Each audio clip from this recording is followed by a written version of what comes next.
Today on Forbes, how this Hollywood producer turned Brad Pitt into a $40 million F1 ad. F1, Apple Original Films' new Formula One racing movie starring Brad Pitt, topped the box office charts over the weekend, the first major hit in theaters for the tech giant's film and television production studios. F1 grossed $55.6 million at the domestic box office in its opening weekend, as well as an additional $88.4 million worldwide and $10 million from previews. For the past 3 years, Apple has been selling F1 as a can't-miss summer blockbuster set in the high-octane world of Formula One, with the prestige of producer Jerry Bruckheimer, director Joseph Kosinski, and star Brad Pitt.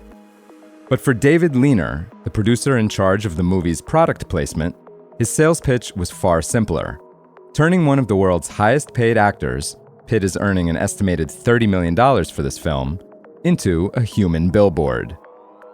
For significant portions of the film, Pitt's character wears fire suits, helmets, and other apparel adorned with more than a dozen logos for brands, including Mercedes, IWC, Geico, EA Sports, and Expensify, each of which also have branding on the fictional APXGP team's car, and paid millions for the privilege. Leener, a pioneer of brand integrations in movies for nearly 30 years, says he brought in more sponsor money for F1 than any film in his career by far, including Top Gun: Maverick, the 2 National Treasure pictures, and several Transformer movies. Forbes estimates Leener's sponsorships for F1 have brought in at least $40 million, covering a significant part of a production budget that may be as high as $300 million. And that doesn't include the tens of millions spent in cross-promotional ads, where brands, some of whom don't actually appear on screen, feature the movie in commercials for their own products. Sponsorship in the actual Formula One and product placement in the F1 movie are fundamentally different propositions. To get your company's logo on the front wing of an actual F1 car would cost at least $5 million per year, according to the race media founder and CEO, Andrew Van de Burgt, while title sponsorships range from $30 million at the low end to $100 million per year for the most popular teams. Movie product placement, on the other hand, is traditionally sold in segments of 3 to 4 cumulative on-screen seconds of, quote, clear and identifiable exposure, says Leener.